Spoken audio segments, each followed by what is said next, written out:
Ms. Crockett. Thank you so much, Mr. Chairman, and thank you so much to our witnesses for being here. Unfortunately, we are witnessing today yet another political stunt, plain and simple.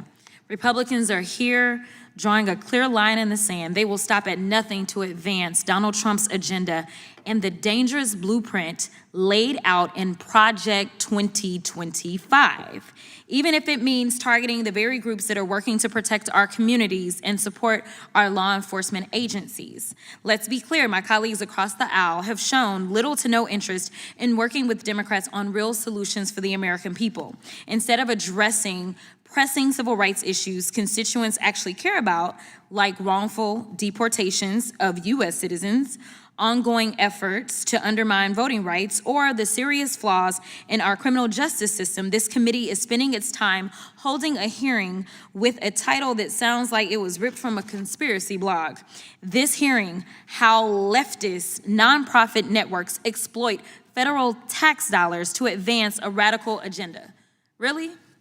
I mean, when I listened to you, Mr. Chairman, who I do respect, I heard you say things about why is it that we're giving money in other places?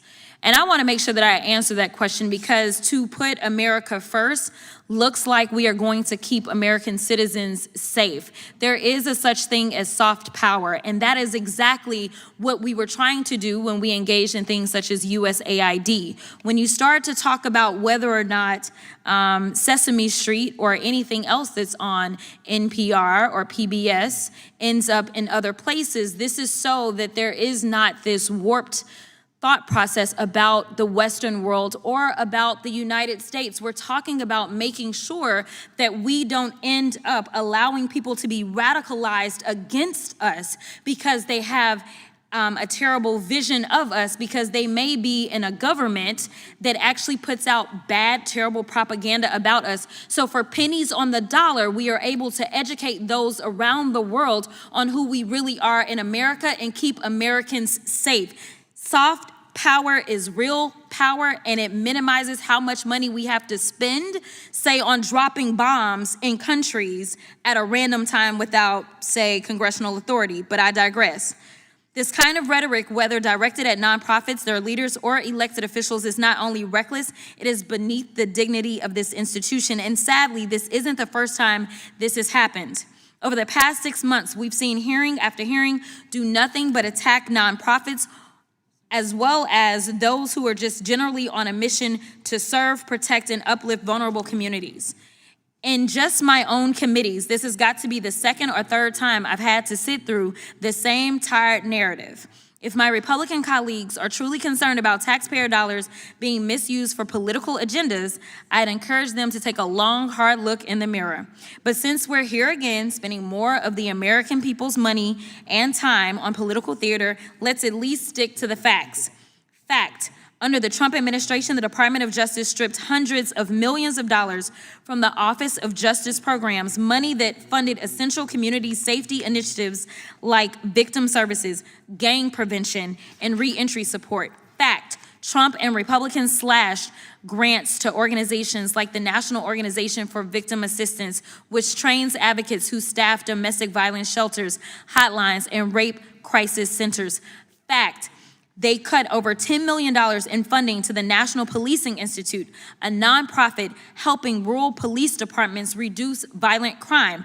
Fact: this week, Republicans are trying to gut PEPFAR, a life-saving program that partners with nonprofits around the world and has saved more than 26 million lives. And let's not forget, many of these cuts were laid out in Project 2025, a radical far-right playbook drafted by hyper-conservative nonprofits for the express purpose of dismantling the very government institutions and systems that serve the public good.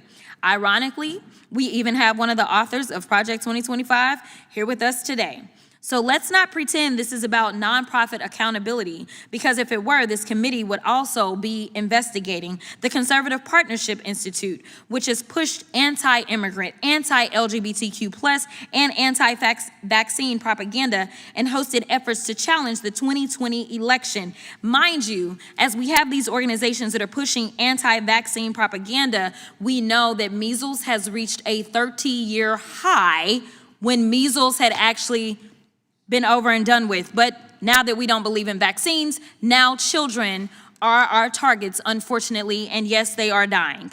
The New Century Foundation, a white nationalist organization that somehow maintains its 501c3 status to launder hate speech through the language of intellectual inquiry.